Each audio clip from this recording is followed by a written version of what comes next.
Hello everyone, welcome to today's video. I am back on my YouTube channel after a relatively longer time. I was a little busy with my office work and also had a few personal commitments, and hence I could not be as frequent as I would have liked to be, and I really apologize for that, but I hope to be more consistent from now on.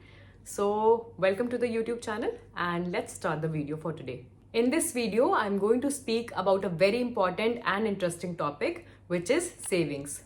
But this video is going to be a little different because I'm not going to talk about how to save. I will be talking about savings from a macroeconomic perspective, that is from the point of view of the economy as a whole, and a microeconomic perspective, that is at an individual level. I will also discuss how if you save more at an individual level, if we all save more, then it can prove to be detrimental for the economy or the nation. Yes, you heard it right. The higher the individual savings, the more it can hurt the economic progress of the country.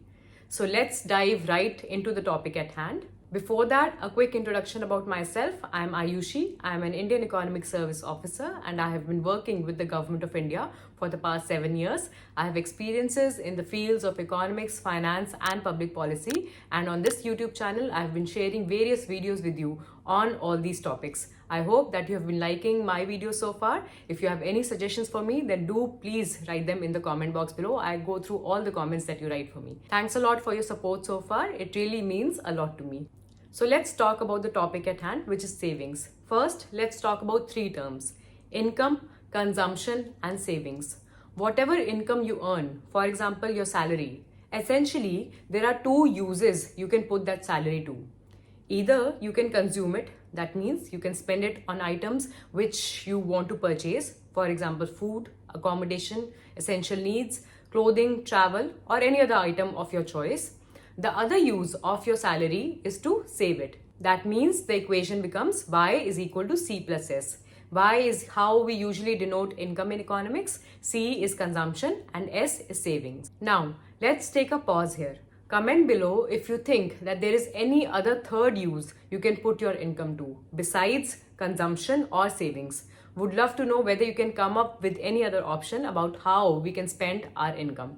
Now let's resume the video. For those who would say that we can also invest our income, yes, you're absolutely correct. We can also invest our income, our money. In fact, we should invest our money because that is absolutely essential to safeguard our future.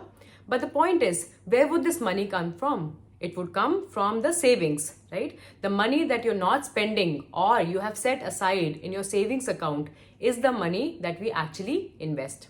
So again, the equation stands Y is equal to C plus S. Income can either be consumed or it can be saved. This equation is in fact true not only for the economy but also for an individual. So let's specifically talk about microeconomics, that is at an individual level, how do people like you and I save our money? I'm sure a lot of you might have heard from your parents or your grandparents that a penny saved is a penny earned. Or in India, this would be a rupee saved is a rupee earned. Basically, savings is considered to be key to earning potential future income. For example, rupees 10,000 invested today at a rate of interest of 12% will fetch us rupees 11,200 a year from now. Hence, savings is something which is insisted upon. In India, you might have heard your grandparents and your parents insisting upon saving for your future. They might already be doing it for you. You might have seen them cutting down on their spending and their saving for their retirement or for your future. This phenomena of saving is not limited to India. For example, saving is a big thing in Germany. Germany is largely a cash society and the Germans use cash for about 80% of their purchases. This has a lot to do with their cash doesn't think mentality. They want to keep a physical connection with cash. It helps them stay more aware of how they're spending their money and what amount are their savings. And hence, savings is a big phenomena across the globe. Similarly, in countries such as Singapore or Japan, the government mandates savings into a government fund. And hence, automatically, the national saving rate increases and people's future are safeguarded in a way to speak. Thus, savings is insisted upon across the globe. But the question is, why is saving so important? you realize that the saving is important for making expenses and wading through the rainy days in our future. It helps you safeguard your future so that you have money for your expenses in the future. Moreover, inflation or price rise, which I've also discussed in a previous video, leads to the fall in the value of the money we hold. Inflation eats into our money, and hence saving and investing is extremely important for us at an individual level. Higher savings and reducing wasteful expenditure are encouraged for a better tomorrow. This is also called being thrifty, or the entire phenomena is called as thrift. But there is a paradox here. Let us assume a situation in which all of us start saving more. So for example, let us say that we were earning 100 rupees, out of which we used to spend 50 and save rupees 50. Now, since a lot of finance influencers are encouraging us to save more and invest more, we increase our savings to say 70 rupees and start spending only 30 rupees. What does this mean?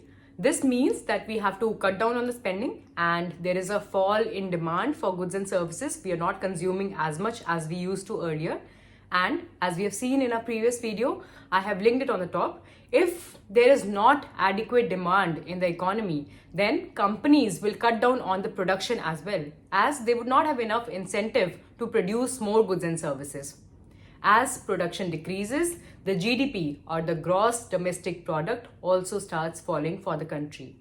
Keynesian economics, or the economic theory that was propagated by John Maynard Keynes, says that the more the spending in the economy, the more prosperous the nation is.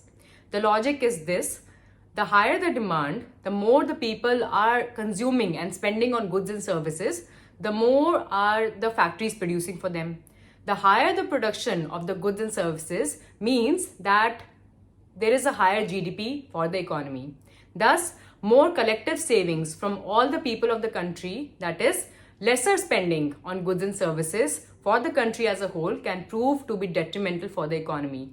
This is also called as the paradox of thrift. So this, in very simple terms, is the macroeconomics and the microeconomics of savings and how it impacts the economy as well as individuals like you and I. Of course, there are several other factors that play into this story. For example, we have only focused on the demand side of the equation. We have talked about the consumption. We have talked about how consumer demands and how it affects production of goods and services. We haven't talked about the supply side so far. We haven't talked about what motivates or what incentivizes the companies to produce more. We have also not considered the change in prices due to lower consumption. We haven't talked about prices at all, in fact. Further, we have also not talked about higher savings that can lead to a fall in the interest rate, which in turn can allow companies to borrow more and produce more. However, I hope that you understand that savings is a very, very tricky concept when it comes to microeconomics as well as macroeconomics. What is considered to be good for individuals like you and I, that is more savings, can actually prove to be counterproductive for the economy as a whole. Because the more we save, the lesser we spend on goods and services, the lesser the factories produce. This leads to a fall in the production of goods and services and hence a lower GDP for the economy. My objective with this video was to help you understand that a phenomena that you understand as individuals may have a completely different story for the economy. So, higher savings or more savings for an individual may prove to be counterproductive for the economy as a whole. I hope you found this video to be useful. If you want me to talk about how to save more and which are the different instruments that we can consider at an individual level, especially as salaried employees, then do let me know in the comment box down below. I'll definitely make a video around that. We will talk about different instruments that we can invest into in order to grow our money for the future. Or if you have any other topic in mind on which you want me to make a video, then do let me know in the comment box. I'll try to be more consistent from now on, and I hope you like the video. Until next time, till then, take care, stay safe, bye.